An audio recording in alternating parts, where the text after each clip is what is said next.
Hey there, everybody. It's your good pal Dustin back with another episode of Turn It Around.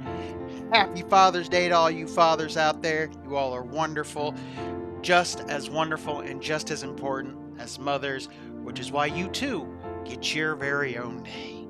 So happy Father's Day. Hope you got your tie, your Father's Day tie. That is, the stereotypical Father's Day gift from children. So, hope you also had a blessed Sunday. And now we get to turn it around.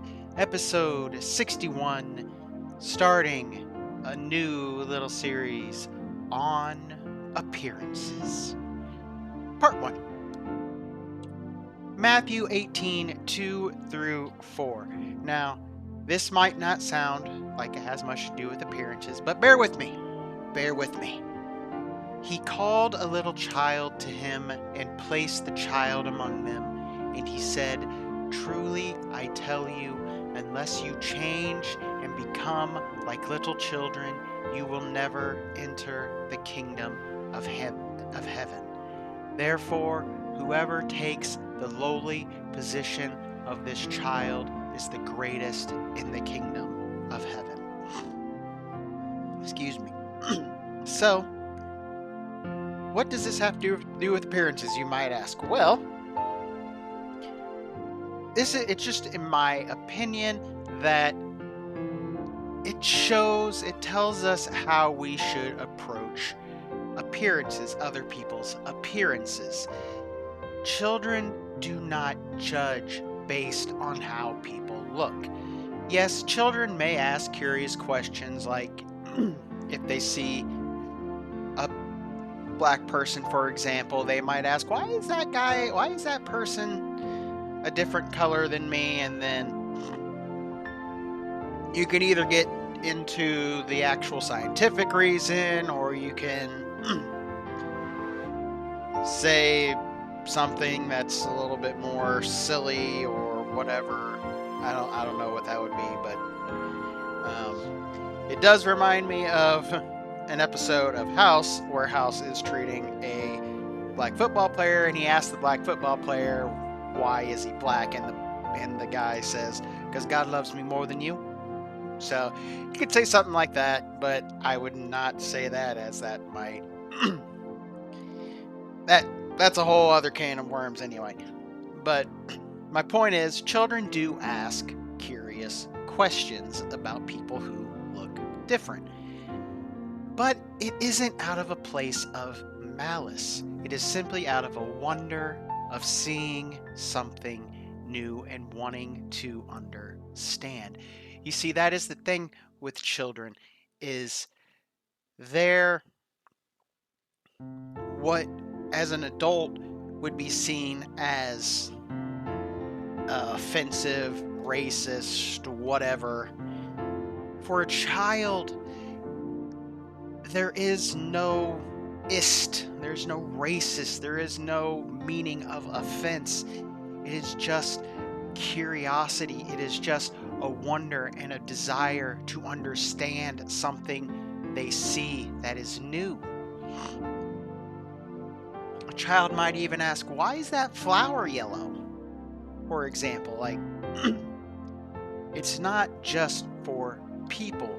Children have that childlike wonder when they look at the world, and they don't see hate. They don't see, the things that as adults we take notice of.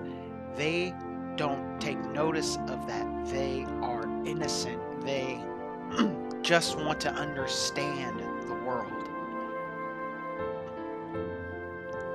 And so why should we be like little children? This is my version. This is my reasoning. Children have a high capacity for unconditional love. Children do not pay attention to how people look. If your child's teacher is of a different race than they are, It doesn't matter if that teacher is a good teacher, if that teacher shows that child love, that child is going to love that teacher back. And they are going to trust that teacher. They are going to trust them. Children have an instinctual understanding that they need others to survive, no matter who those others might be. Children do not look at different people with disgust or hate. Maybe a childlike curiosity, like I said, but children do not have much capacity for malice. Again, there might be exceptions, but for the most part, children do not have a high capacity for malice. Even when they do something mean, it's not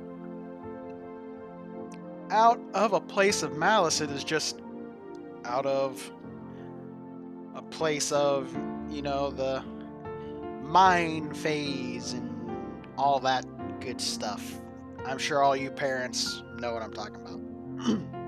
But I don't think it is out of a capacity for malice. It is just out of a childlike desire and want. They see a child with something they want, they try to take it. It's not out of hate or malice, in my opinion. So the actual biblical Bible study answer: children are trusting and have no pride. Like I said, they know instinctively they need others, adults, to survive. People reject God a lot of the time due to pride and the belief they don't need anyone else. Children don't have that pride. Children know they need others to help them, to get the cookies off the top shelf, to pour them a bowl of cereal and milk, to make them some toast because they can't do it. They don't know how to do it. Children instinctively know these things. That is why a baby, when it's hungry, it will cry. That is to let the parent know that, hey, I'm hungry, feed me, I can't feed myself, feed me. Same thing when they dirty their diaper. They cry to let the parent know, hey, I need help, I don't know what I'm supposed to do here, come help me. That is what children do on an instinctual level. They understand that to have pride, to think that they can do everything on their own, will likely lead to their demise. And that pride that adults have, that belief they don't need anyone else, that pride can also cause them to look at people who are different negatively rather than with the love of God. Like, that pride could make them look at the homeless man on the street with disgust, with just ugh, or looking at a down on their luck person of a different race down on their luck, makes them look at them like with hate, with disgust, with just negative emotions just flowing all over the place, instead of with the love of God. God loves us all. We are all His creation. God knows that we need His help, but at the same time, He also knows that He can't just give it to us. We need to ask it of Him. That is what it means to be like a child. And we must set aside our pride and come to God with the trust and humility of a child so that we can learn to love as God loves. Excuse me. Children are easily trusting. They are humble. They don't have pride. And because of their trusting and humble, they are easily influenced. And now some people might say, well, that is why you shouldn't, force a child to go to church or wherever else, blah, blah, blah.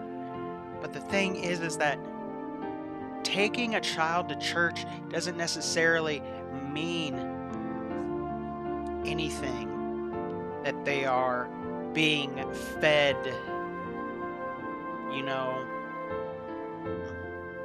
I don't know the right word to use. So I'm just going to use the word propaganda. Christian propaganda. I'll even put quotes around that. It's just so.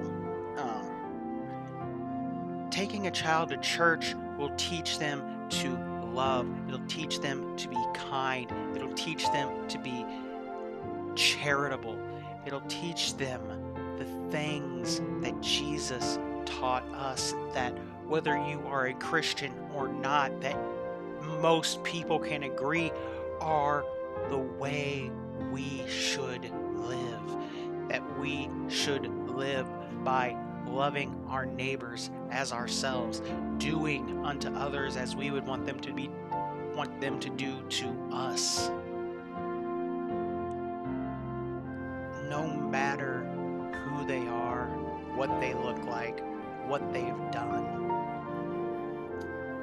we need to show everybody the love that Jesus taught us.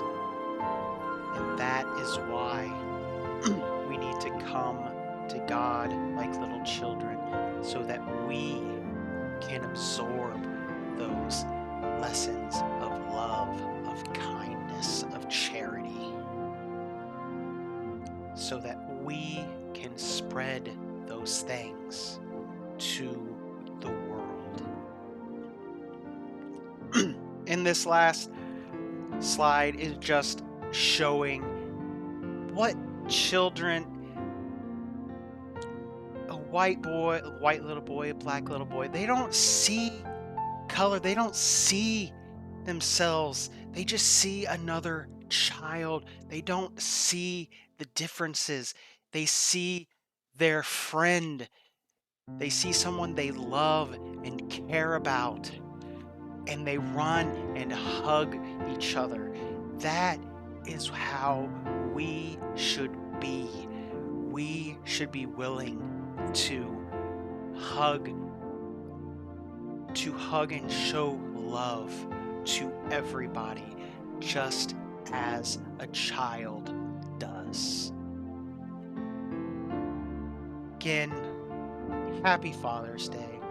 I hope you fathers are teaching your children those lessons Jesus taught us of love, kindness, charity, all of those things. And I hope that you have a wonderful Father's Day. Like I said, I hope you got your Father's Day tie. But I just want you all to remember to do your best to look at people the way a child does, not with hate, not with disgust, but with wonder and love and a desire and an ability to show that love. And I want you also to always remember that I love you, God loves you, and please remember to love yourselves and those around you. Till next week, my friends. Bye!